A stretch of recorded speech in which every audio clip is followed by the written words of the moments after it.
What advice would you give to other people who are out there procrastinating on things, or, you know, just they've got ambition but they haven't like actually put any action behind it? Don't get me wrong, if I was earning pennies, I wouldn't be doing it. I earn good money and the money's amazing, and people go into business for themselves. It's horrendous, but you're never going to be as good as what I am. How do you find the balance between family life, work life? I know you're still into your fitness and stuff, looking after yourself in that way as well. So how do you find that balance? It's really, really hard to get balance. I'll be honest, for the first year of my business was priority because I knew. How do you manage your staff? Like, how do you find like leadership? I'm not going to lie to you, I'm a bit shit as a manager because I'm too myself. Yeah, but sometimes you're like just brutal with your word. I say what I say and I do what I do, and it's like they know how I am, and that's good. So we've got a good, they know I'm not being brutal just to be a bitch. Hello guys, and welcome to the Abbzfit podcast. So today we're joined by a very special guest, a good friend of mine, Karla Edwards, the Superwoman of insurance. Hi. I can't bear them, you know, when you have to introduce yourself and go, hi. It's horrible, But yeah, isn't it? hi. So go on then, Karla, do you want to give us a little rundown on why they call you the Superwoman of insurance and give us a bit about yourself? So I am a mother of three, firstly, and I started the business about 3 years ago, and I came into the insurance industry 5 years ago. I had no experience. I wanted to be something different, not your typical man in a grey suit. I wanted to make insurance fun, and that's where the Superwoman come in, because I started creating TikToks, making content, making insurance fun. And I put a Superwoman costume on and everyone took the piss, but it stuck. So that's why I'm the Superwoman of insurance. Yeah, I actually remember when you started them TikToks. I mean, at first, it was one of them, everyone's like, well, you're paranoid about what people will think, but you never like let it bother you. You just carried on with it, didn't you? Yeah, I think even you said to me, you're looking daft, you're doing these. And I was like, I need to do it. Like, I just knew I needed to make insurance fun. But obviously, insurance historically is a professional business. So it's suits, it's briefcases, it's someone who like talks dead posh. And then you've got me coming in borough as hell and putting a Superwoman costume on, and it's like, it's a bit out there, but it worked. You just made it interesting for everyone, like even normal people who didn't really look at insurance or went in. You know, it's not something you're going to go out your way to look at or be interested in, but you made it interesting. Yeah, because it's boring as at the end of the day. The only insurance awareness that you get is from Polly and Tom and all that. And don't get me wrong, a lot of the time people are watching just to take the piss or have a laugh or think like, what the hell is she doing? But after a while, subconsciously they don't even realise that they're actually watching stuff about insurance, and then they're like, I actually need insurance. But if I hadn't have brought the attention with all the shit I was doing, they wouldn't have even known. Do you know what I mean? So that's how it worked. I think another thing people don't realise is how much work goes into the back, like putting the content out. Like even for me, like, yeah, you're a PT, you're coaching people online, but they don't see the work you're doing behind the scenes, doing all these content videos. How many, like when we done our festival together, I think we've done about 40 takes to get it right. It's horrendous. And it's like people, that's definitely something that's like undervalued and not realised, because if I'm creating content, funny content, don't get me wrong, sticking your phone up and doing that, which I've done for the last 2 years, was to like show I was the expert. I'm not just someone who's pissing about in costumes. I know what I'm talking about. Creating that authority, isn't it? Yeah, and I've done that. And then everyone kept messaging me saying, when are the funny ones coming back? When are you doing this? When are you doing that? I thought, right, I'm going to do it in 2024. And just to give you an idea, I was recording from 4 o'clock till 9 o'clock last week, and I did 6 videos. That's how long it takes. Yeah.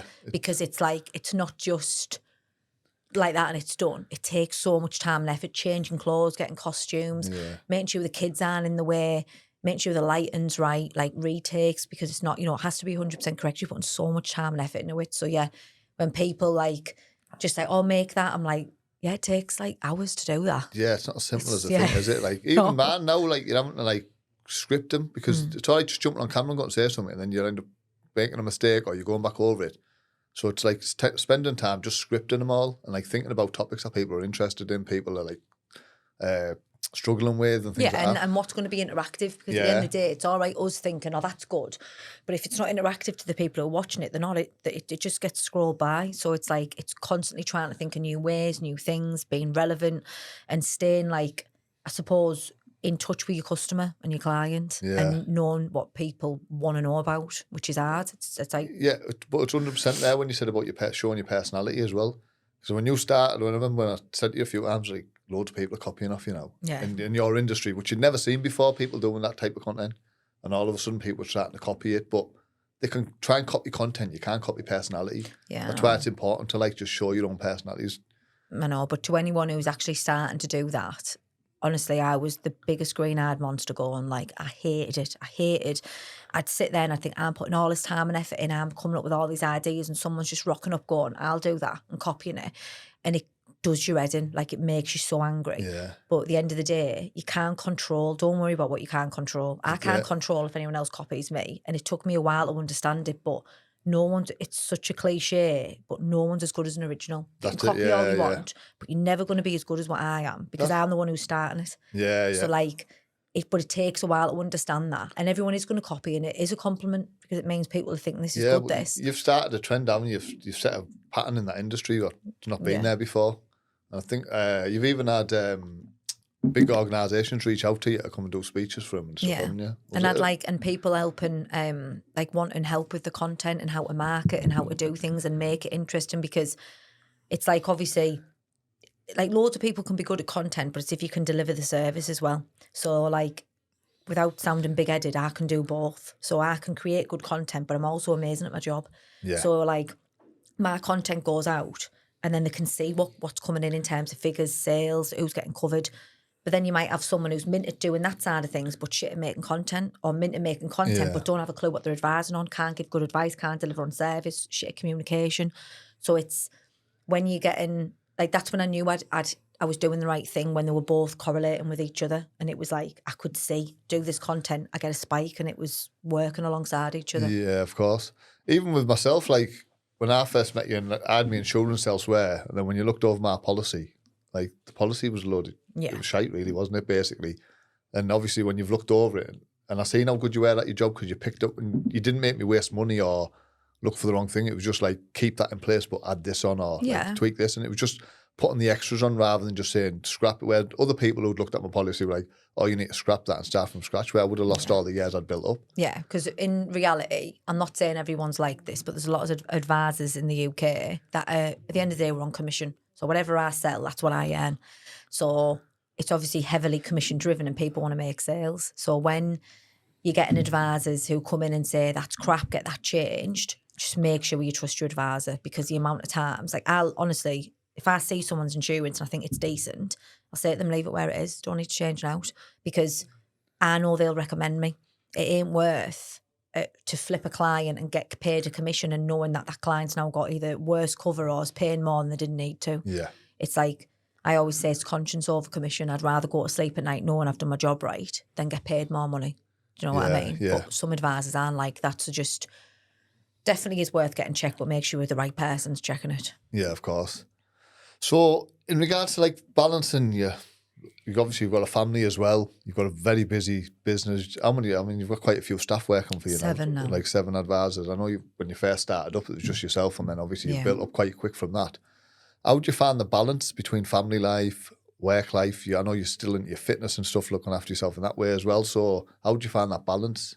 It's really, really hard to get balance. And it's like when people say spinning plates, it is spinning plates, but there's so much structure that needs to be put into it. Like, literally, like, I always bang on about a thing called Miracle Morning, and it's the easiest book to read or listen to, but it sets you like in a good stead for what you need to do to start your day right. Now, I'm a big believer in, if you start your day right, the rest of the day will fall into place. So getting up an hour before the kids, even if it's just sitting downstairs doing a 10-minute online video, fitness, whatever it might be, or some yoga, and then doing some reading and catching up on emails while the kids are still asleep, and then you're sorted. That's a massive help. But it took me a while to get to that point. Like, I'll be honest, for the first year, my business was priority, because I knew the time I was sacrificing with the kids and with Keo, I knew that I was going to get it tenfold over the next year. And you've got to put the graft in. You'd like, people come in and think, running a business, whatever it might be, right, well, I'm going to be able to balance that, do this and be mint at this. You can't. You've got something's got to sacrifice at one point to be able to get to the point where you've got choices. You can't, it's not that easy. Anything worth having's hard. Yeah. So you've got to put the graft in. Like I say, I grafted for a year solid, literally slept, ate, drank insurance. That's all I did non-stop. And then the next year, because I'd built up such a I suppose like a rolling ball of like clients, then I could go, I'm all right now. I don't need to do as much content because the clients are just coming in naturally now. Yeah. And I can spend more time with the kids and I don't have to work a weekend because I'm busy enough through the week. Like I'm earning enough money. But you can't strut in and think, I'm going to own a business. I'm going to be my own boss. I'm going to do everything with the kids. It's not real life. You've got to put the work in, then build a structure. Yeah. And learning how to balance all that is hard, but you've got to make sacrifices. I think the important thing is having, like you said, a structure there, like having a diary. Like that's something I've never done until recently. Like now where I've got the online and you're like, got clients to check on, you've got content to make, and then you've got your own training to do. And like starting to slowly put the stuff into a diary and following a bit of a structure, you start to get stuff done. Where otherwise you just feel like you're chasing your tail everywhere. Yeah, you know but I live by my Google diary. Yeah. That's all I live by. Like even some stuff, but even like my friends coming around later, that's in the diary. When she messaged me and said, I'll come round on Wednesday, that goes in my diary, Wednesday, 2 till 4, my friend's coming. Yeah. And then like that means that no one can book in to speak to me. Or if I'm going to the gym, I'm at the gym 4 till 6. Yeah. No one can book in to speak to me. If you don't have structure to the hour, like honestly, that's out, like I do it every half an hour, but an hour would be a good place to start. You're pissing in the wind because you're going to constantly be overtook by chaos. Yeah, that's one of my biggest problems because like we'll be out sometimes, won't we? And I'll be like out somewhere. Oh shit, I've got a call. Yeah, I need to get back home to do this because it's a Zoom call, so you can't even take them on your phone. Yeah. So it's like I'm rushing back home to make it for a call, or like I'll have something planned. Like this morning, to be honest with you, I had this podcast booked in, and I had another meeting booked in, and I was like, shit, because I hadn't put it in my diary. No, you need to. So I cancel the other one, but it's just. It's that's what I think is very important, isn't it, for everyone, just to like make sure if you've got that type of busy, especially like, you know, busy professionals who've got a busy work life, they need to have that balance where they've got everything structured so they know how to map the day out. Yeah, because if you don't, you're gonna fall. You can do it for so long. Chaos, you can run on chaos and adrenaline for so long, but then you'll bomb and then it'll be like you'll be worse off. And I've done it. Like that first year, I had chaos ran my life, and don't get me wrong, I needed the chaos to sort of like build the storm of what I was doing. But I couldn't have sustained that for longer than a year. No way. Like I'd have ended up dead. So I just think making sure you prioritise time for yourself. I think especially as mums, when we're working, we almost feel like guilty because we're not with the kids. So like we'll go to work and then we'll feel guilt because we haven't seen the kids all day. Whereas you've got to get out of that mindset. Like to be a good, in my opinion, to be a good mother, you've got to be happy. You've got to be satisfied. You've got to be fulfilled. I want to show my kids that they deserve to put themselves first as well. So if I've been at work all day and then I need to go to the gym, or I've been at work all day and I've got an appointment to get a head massage, that's because I need that, because I've worked my ass off all day. Yeah, and then when I get home and I'm in a better mind frame and I can actually spend quality time with the kids rather than feeling like everything's on top of me and I'm here with the kids, but I'm not actually present with the kids because my mind's in overdrive. Yeah. Do you know what I mean? But mothers have so much guilt put on their heads to think like, I have to be here with the children. I have to be doing this, otherwise I'm not a good mum. And it's not fair. Like you deserve to take time for yourself in that chaos and make sure that you're putting yourself first so you can do what's right for them as well. Yeah. Do you know what I mean? Yeah, you can't, what is it? You can't pour from an empty cup. Yeah, but it's not just that. You're doing it to give them a better life. It's like if you don't work hard and earn that money and build that business, they're going to have to go through the struggles as they get older. So it's just making it an easier life for them as well, isn't it? Yeah, and so they can have the niceties. It is hard because obviously then you say like kids are only young once and you've got to balance it. But like we go like now, like say it's been 2 full years of hard graft. The last year it's still been hard, but I've got more staff now, so I'm not doing everything myself. We go on, you know how much I go away. Like I spend with my kids, saying you normally would have a 2-week holiday, we go away like 3 or 4 times a year and I spend quality time with them. So yeah, I might work late some nights, but my kids get that back when we go somewhere and there's nothing other than just us. Yeah, because you've earned that. You know what I mean? You've worked hard to be able to do that. Where if you didn't work hard, you wouldn't be able to afford to go away for a month at a time. It's like a swings and roundabouts thing, but it's trying to get out of the mindset that you shouldn't be doing something that's for you. I think that's, do you know what I mean? As mothers, I think we're very hard on ourselves doing that. Yeah, definitely. So how do you manage, like, obviously staff now? Your staff's grown from like 0 to 7 staff in the last couple of year or two. Like, how do you manage your staff? Like, how do you find like leadership? Oh, I don't know. I'm not gonna lie to you. I'm a bit shit as a manager because I'm too myself. Like, Yeah, that's what I'm gonna say. I'm 'Cause, like, really you bad. just I'm really bad at like being authoritative. yeah, and you can but sometimes you're like just brutal with your words. Yeah, like very I'm saying, brutal. like I'm just me. like- So it's like, it's a good job that the people I've got half know me. The only person who didn't know me when they started was Millie. And bless her, she knows no different because she cut me when she was 16. She's 19 now. And she's like, I always say, I wish you could go to a normal office for a day because you'd see how, like, you know, Yeah. HR, how it's dealt with HR. Whereas with me, I'm like, what the fuck is doing? Like, why haven't you done that? And I just can't. It's a very like, we're very like ourselves and genuine. Everyone is like, they'll say to me, piss off, like, you know, and it's like a nice relationship. But in terms of being professional and being authoritative, it ain't my strong point at all. Yeah, that's why I asked you that, because I knew, because even when I was training you, when you come to the gym with us and stuff, it was like, people would say to me, you can't talk to her like that. And I'm like, I can't, because that's how she talks to me. It's like, that's that personality, isn't it? Yeah, I can't do that. Like, at the end of the day, you've got to think all day long when I'm talking to clients. I have to put on not an act, but like you're yourself, but you've got to have an element of being professional. So like, I don't have the mental capacity to then continue with that. Like, I just am what I am. I say what I say and I do what I do. And it's like, they know how I am, and that's good. So we've got a good... They know I'm not being brutal just to be a bitch. Yeah. So in regards to, like, obviously the male dominant industry, the insurance, from what I've seen over the years, it comes across like, whenever I've met insurance advisors, I'll be like male dominant, or like, how have you found that in the industry, like coming up with that? Because I imagine you've overtook some of the bigger firms out there, and like...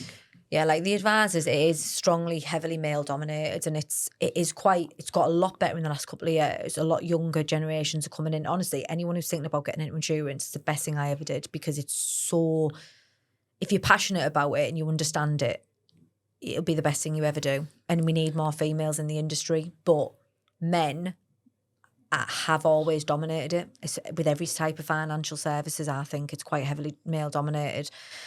But just the like... getting through, like, especially when I started doing the TikToks and putting the Superwoman costume, the amount of men who said to me, it's a joke, like, it's an embarrassment, you're a disgrace to the industry and all this. And I absolutely smash all their targets. But that's like, that took me to stay with it. Do you know what I mean? I could have just said, oh shit, I can't do it. At the end of the day, you've got to do what you want to do. You've got to have, especially when you're on social media and you're putting yourself out there, you've got to have thick skin. Yeah. Because I've had it when I've put posts out and you're getting like daft comments off people. Yeah, and it's always keyboard warrior. Yeah, it's your mate. It's worse when it's your mate. Yeah, or I'm going out with the lads and they're all taking the piss out of you for doing like certain videos. But at the end of the day, you're doing it for your business. It's like you've got to have that mentality of like not caring what anyone else thinks. Have thick skin and just get on with it, because you're going to get negative comments at social media. You're always going to get keyboard warriors, or you're going to get negative comments from like friends and family even, but you just got to push on through it, haven't you? Yeah, and at the end of the day, they're not doing what you're doing. Like, they aren't on your journey trying to get where you're trying to get.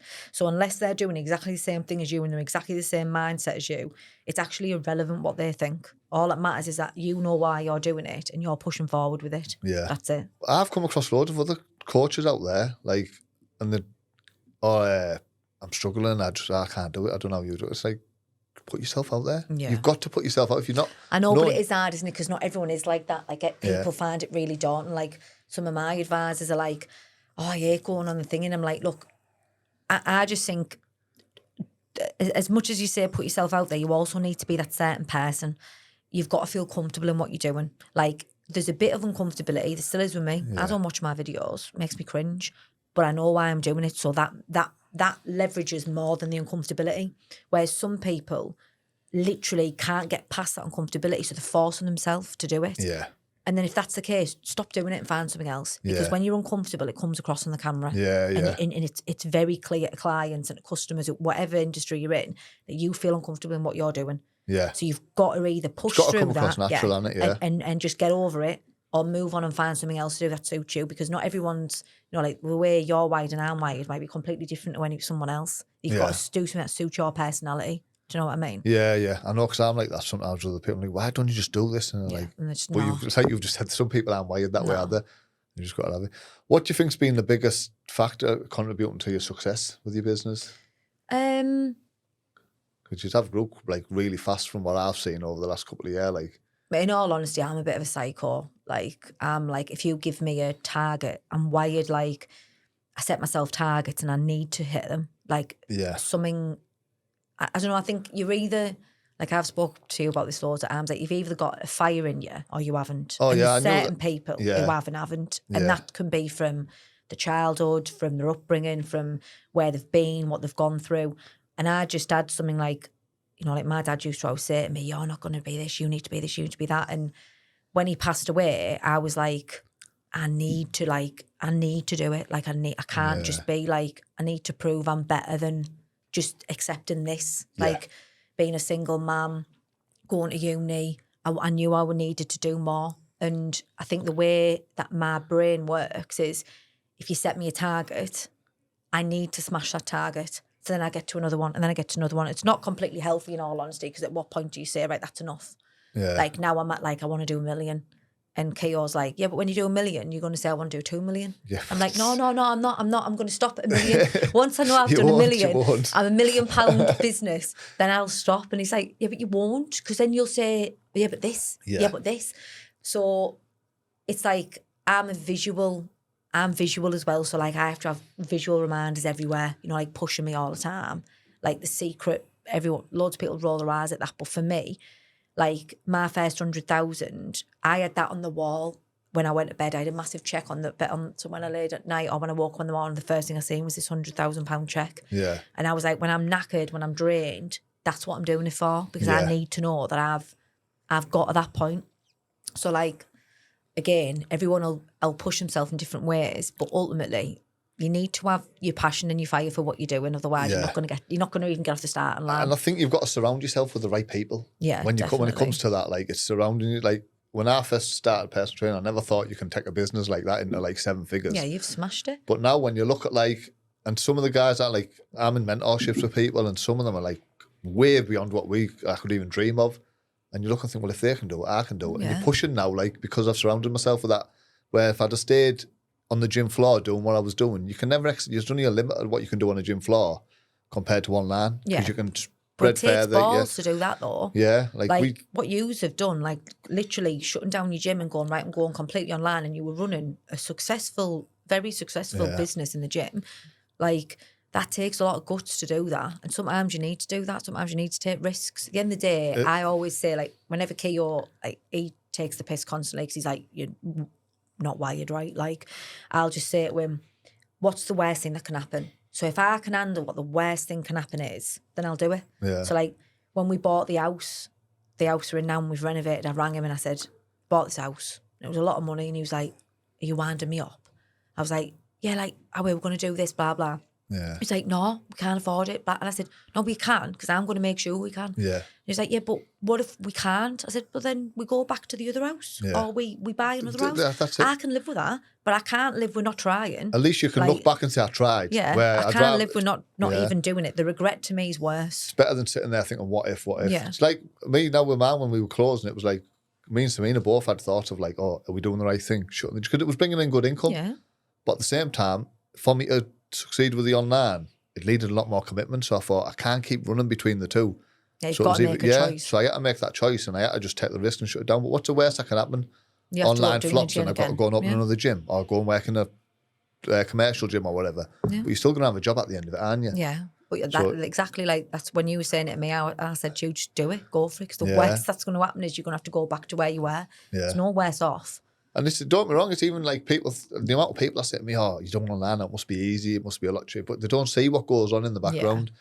All the content you've got to push out, all the extra work you've got to do. Yeah, it's not as, it might not be as physical, but it's definitely mentally draining. Oh, like my phone, if you check my phone, like, by I'm this podcast finished, I'll have 20, 30 messages. Don't, and it's just stop giving me anxiety before this is finished, because that's what mine's going to be like. It's mad, isn't it? Yeah, you have an hour off and you're like 23 WhatsApp, 7 missed calls, 6 texts, 19 emails, like, oh my God, I literally have had an hour. And it is draining. Yeah. Mentally like, man, sometimes the kids will say to me, oh, Dad, get off your phone. And I'm like, I'm not playing here, kids, I'm this working. Is my work. Yeah. This is what buys you, that what you've got on. Like, this is literally my job. And I say that the kids, I said, do you know, if I didn't have this, I'd be in an office and I wouldn't be here. Like, I work from home. I get up, sort the kids to school. I'm in when the kids get in from school. I'm there when the kids go to bed. I work in my office. And they get it now. Like, But it's like, this is my office, this phone. So when I'm on it, it's because I'm working. It's not because I'm just pissing about and scrolling. Like, it's that is how it is. What advice would you give to other people who are out there procrastinating on things, or, you know, just they've got ambition but they haven't like actually put any action behind it? Well, I suppose just like what we've just said there at the end of the day, what's the worst that's going to happen? You're going to still be sat on your ass thinking you should have done it. Just get up and do it. Yeah. Like, at the end of the day, you've got, what, as corny as it sounds, like, I love motivational videos. I love like watching people who've done well and got themselves from nowhere. And they're like, it's not even about like, yeah, the money's mint. Don't get me wrong. If I was earning pennies, I wouldn't be doing it. I earn good money and the money's amazing. And people go into business for themselves because they want to earn more That's money. the reward of and they want to be their it? own boss. Yeah. But it's more the freedom and the flexibility and the satisfaction knowing that I've made this, I've done this. I get to choose. If I don't want to work next month, I don't have to work. Yeah. If I want to go away for 6 weeks, I can.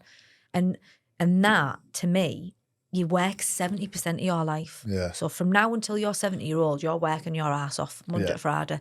Now, if 70% of your life is consumed by doing something you don't enjoy doing, what the fuck are you doing? Exactly. You're wasting 70% of your life.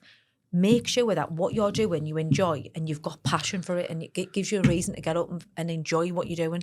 Because life is far too short to sit back at 68 and go, I wish I'd done this now. Or I'm too old now and I've got money now because I'm retired. Don't fucking wait till you're 68 and you can't be asked. Like, do it now. Make the life you want now. Yeah, that's why I love this, because it's like, I wake up, like this Sunday, for example, I woke up, got a message off someone. I went out yesterday shopping, bought clothes that were a smaller size.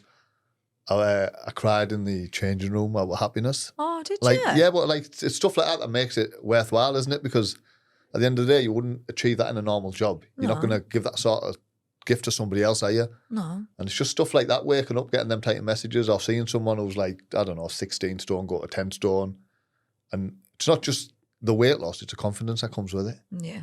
So it's just, they're the type of reward that you get from the job. So like you said there, find a job that's rewarding in itself, that you can enjoy and appreciate. Do you know what I mean? Yeah, do what you love. If you're not doing what you love, change it. Yeah, I say the same thing to people with like weight loss journeys, because it's the same as business. At the end of the day, you've got to sacrifice at the beginning. So if you've got weight to lose, you've got that weight to lose because you've pissed around for the last so many years. You haven't put that weight on overnight. You've been eating what you want. You've been partying, doing whatever for the last so many years. Now you've got this weight to lose. Now it's time to like spend 6 months sacrificing, going into a dieting phase. And then once you pass that dieting phase, you can start enjoying the reverse diet and eating more foods, and like, you know, because you've got the muscle tissue built up now, we've increased your metabolism, and you can start enjoying it. But you've got to go through sacrifice to get to the end result. Some people come into it and they think just by paying for a service they're going to get a result, or just by turning up. You can't just turn, you've got to actually do the work as well. You do you know can't what I mean? turn up and eat chocolate. I remember you turning up at the gym once, with a bar of chocolate. Yeah, I was hungover, to be fair. And I still turned up because I was petrified you were going to go mad at me. And I walked in and I was like, I'm just here to be here. I'm going to do what you're telling me to do, but I'm also eating chocolate in between reps because I'm dying. I think I've still got the video of that. I'm going to put it in a clip on here so people can see. No, but you do need to be committed to it, and it takes a lot. And I'll be honest, my weakness is food. That's where I'm the worst at. Like, when I'm stressed, I eat. When I'm tired, I eat. Yeah. And like, you know, like working with me during my fitness journey, like that's the hardest thing, is that like I like emotionally connect to food, and I shouldn't. But it's like trying to change a habit at 34 years. And like, you can do all the work, like you used to say, the hardest work in the gym. You don't give in, you don't quit. Yeah. But then it's like, it's the food part. But I think I knew what buttons to press for you, because I knew like, I wouldn't, the tactics I use with you, I wouldn't really use with any other client. With you, I'd be like, you can't even do it, you just wasted time. Like, I'd say that, I wouldn't say that to another client, but I'd say it to you because I knew that's what's going to trigger you. Yeah, because in my little weird brain, you'd walk out you wouldn't say it there and then. You'd walk out the gym fuming, and then 2 weeks later you'd tell me you were out water the other week when you said that. Yeah, no, but it's just like, it's how like you say, everyone is different and everyone's wired different, so pushing. But in terms of your fitness and your diet, you just need to be committed and need to sacrifice something. Something's got to give. Yeah, that's what it is. You've got to understand as well, like, what pushes people's buttons, like how to get people motivated. It's because not every client's the same. That's why with us, like we say about like our coaching, it's tailored to each person. Yeah. Like we have a lot of busy professionals like yourself, people who've got like demanding jobs, busy lifestyle, they've got a family to manage, and on top of that, you've got social events. Yeah, but it's like, do you know what I've found, especially in the last 6 months? Get the kids involved. Yeah. Like, get the kids involved, because when I look back, like, exercise was never a big part of my childhood. And, like, like I said to KO, like, I want our kids to not look at the gym as a chore. I want them to look at it as that's part of their lifestyle. Yeah. Like, you get up, you go to the gym, or at some point during the day, you do some exercise. Like, 5 nights of the week, the kids are doing a class.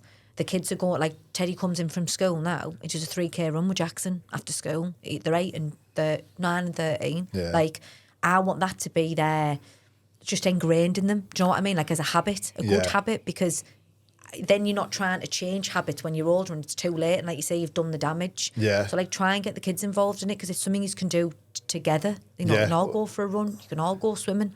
Like, do something that isn't just sitting in front of the telly or going to the cinemas or jump 360, or even though that's quite exhausting, to be fair, going to jump 360. But do you know what I mean? Yeah, like, but most of the time when parents go to jump jump 360, they're sat at the side drinking coffee and chocolates. Have you seen that Ninja Warrior, by the way? Yeah, I've been to the one in Leeds. Have you? Yeah, so have I. And I was the only mother in there. I nearly had a cardiac arrest. Honestly, it was absolutely horrendous. And I looked round and Jackson went to me, "No other mums are in here." And I was like, "Yeah, I definitely dropped the ball here. Like I should have been sat out there having a coffee." We went in on it, didn't we? I actually fell off the bounty castle and twisted my ankle. Oh, I nearly died. I'd got through the full thing, and then I went on the kids' area where the bounty castle wasn't come off it. Yeah, it was intense, like. No, it is. You just got to, like you said, include the kids. That's where, like, I say this to a lot of our Asian clients as well, because they're always blaming diabetes on genetics, and it's not. It's because you followed what your parents done. Yeah, now it's a case of, like, are you going to change it so your kids don't end up with the same risk of getting diabetes and stuff, you know, ending up overweight.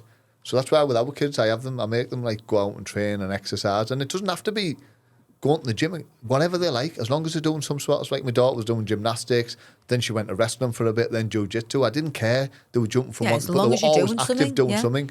And the boys, they were the same. They went from wrestling to karate to boxing, like, but whatever they're doing, as long as they're enjoying it for a bit, and if they get bored, just find a different hobby, but just stay active.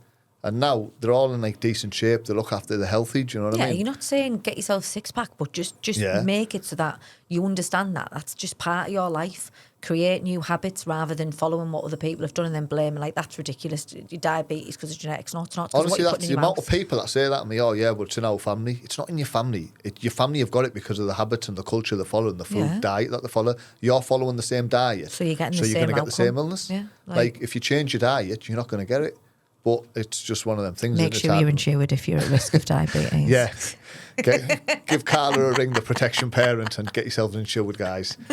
No, but if you are looking to get insured, or, you know, you don't know if your policy covers you for what you need to be covered for, anything like that, reach out to the protection parent. Karla, honestly, I couldn't recommend her enough. Like, it's free advice to start with. It's not going to cost you a penny. No, I don't cost them now. Exactly. Just the payment. Yeah. But I need to do a plug, please. Just a little quick plug, because nobody knows this exists, and you know I'm going to bang on about it. But there's a thing that you can only get if you speak to an advisor, and not many advisors give enough shits to tell you about it. So I'm going to make sure that I've told you. So it's £3. It covers you and all your kids. So me and my 3 kids are covered for £3. If, touch wood, me or any of the children got cancer, we get flown to the worldwide specialist for that cancer, and they'll pay £2 million worth of medical cover and expenses. So basically, when you see the GoFundMes and people trying to raise money, it stops all that. It's not going to give you a payout, but it's going to, God forbid, if you were diagnosed with cancer, give you the best chance of actually surviving. Yeah. So that, to me, is the most valuable thing you can have. Yeah, I think I took that up recently. Yeah, you did. Yeah. So that everyone needs that. I just don't know. No, I know, but everyone needs that. Everyone needs that, especially if you've got kids. Even if you haven't got kids, but especially, like, the last thing any parent wants to do is have a child who's got cancer and they're going to die because the treatment's not available in the UK. Yeah, well, that was, to be honest, that was your social media. I hadn't spoke to you for a couple of weeks or whatever, and I'd seen that on your social, and I just rang you and said, Karla, put that on my policy. No, it's insane. Because it's not out there, and I've never heard of it before. You don't? But you don't realise how important it is, because, like, I've actually had a distant family member recently, and their family had to fly her out private to go and get treatment, because the treatment wasn't here for her, and they had to fly, I think it was Germany they flew her out to, and she got cured. She's, like, you know, had the treatment. Not genuinely saves people's lives. I've seen it, where they've been told they've got 2 to 3 years, and because they've got global treatment, they get flown to Madrid or Germany or America, and they're cured, they're alive. Yeah. Like, don't tell me that that's not worth £3, because it is. So yeah, no, definitely. if you want it, message me on Instagram and I'll sort it out for you. Another thing people don't realise as well, like obviously with the health and fitness and looking after their own body, the cost like of insurance comes down. I know, that's so awkward, Abdul, trying to explain that. I know, but at the end of the day, like it's you need to lose weight and your insurance will come down. Like it's just like I'm the person who has to deliver that, and it's quite awkward because, like you say, to them, it's getting rated Y because of your BMI. At the end of the day, the insurance providers are going off the NHS calculator. Yeah, but it's right though, isn't it? If you were going to buy your car and the engine was knackered on it, you get it cheaper, wouldn't you? Do you know what I mean? Because that's what you've got to look at. But it's the other way around. It's the other way around with insurance. But like at the end of the day, if you're more likely to die early or get an illness because of your health, no insurance company's going to touch you. They're going to want more money off you. Your BMI affects the risk of all those heart attack, blah blah. But obviously, people can still be healthy. But at the end of the day, whether it's right or wrong, the insurance providers go off the NHS BMI calculator. And me and you have tried to do I've sent out to all my clients, get fit, do the online coaching. He covers the UK. And you'll get some people who are interested, and then you think, but the same people who are moaning that their insurance is expensive. And I'm like, use it then. Lose some weight, get your BMI down. Your insurance is going to come down by 50%. It's a lot. Yeah. But instead, they're buying more takeaways and moaning that their insurance is more expensive. And I'm just like, oh, the amount of people I get on the phone who I'll just be having a consultation with them and you're going through what they're spending on takeaways in a week. And it's ridiculous. I mean, talking well over 100 quid a week. And then the whinge of the price of coaching, I'm like, you're not going to be eating them takeaways now. But it's that thing, isn't it? It's that thing that always is on Instagram. You pay, I can't remember what it is, but it's columns of what you pay for day to day because that's just what everyone does. Yeah. And what you should be paying for, organic food's 40 quid, too expensive. But a takeaway from Domino's, 50 quid, that's fine. And it's that thing of changing your brain. At the end of the day, it's because our society wants us to be like that. Yeah. Wants us to be ordering off Just Eat, wants us to be sat in our ass getting fat and lazy. They don't want you to get healthy. Yeah. It's all geared towards that. Exactly. And it's hard to change your mindset, but it's definitely worth doing. Your health is your wealth, isn't it? If you're not healthy, 100%. If you're not healthy, you haven't got now. Forget everything we've just said if you've got no health. I do sometimes if I'm going through a phase where I'm really busy with work and I'm struggling to get to the gym, I'll just hire a coach. Just so I've got accountability. Yeah. It's not that you don't know what you're doing or you just need someone to answer to. Yeah. Even with the business side, I remember you telling me years ago, you need to get a mentor, Yeah, I've had Ash for 4 years. Ash Borland, by the way, for anyone who's in finance, he's amazing. But like I said to you, didn't I? Even if I thought he wasn't doing anything, which he does, he's amazing, I need someone to say to me every week, have you done that? Because when you're running your own business, who's holding you accountable? You need someone pecking on your head, and that's what coaches are for. And that's what it's having someone who's saying, no, you're gonna do what you said you're gonna do, and keep you going with your accountability. Yeah, well, I'd signed up with one last year, and I got to a certain level, got comfortable, and there was no more I was just in a comfort zone, and then it was right, I need to change now. So I've gone to another mentorship, which it's a lot more advanced, a lot more accountability. The checking in on your and it's expensive, isn't it? It's expensive, not cheap. But it comes back over. Yeah. What you put in, you get back tenfold. If you tell people what you spent on it, they laugh at you. You spent on what for? That's why my business is where it is and yours isn't. Yeah, you know what I mean? Because you're not willing to invest in yourself. And honestly, I'll be honest. I admit when you first mentioned to me about what you were doing with Ash, I laughed. I was you're spending that. I wouldn't dare. You don't know, do you? And then after a while, when I'd thought, you know what, I need to get. So I tried it.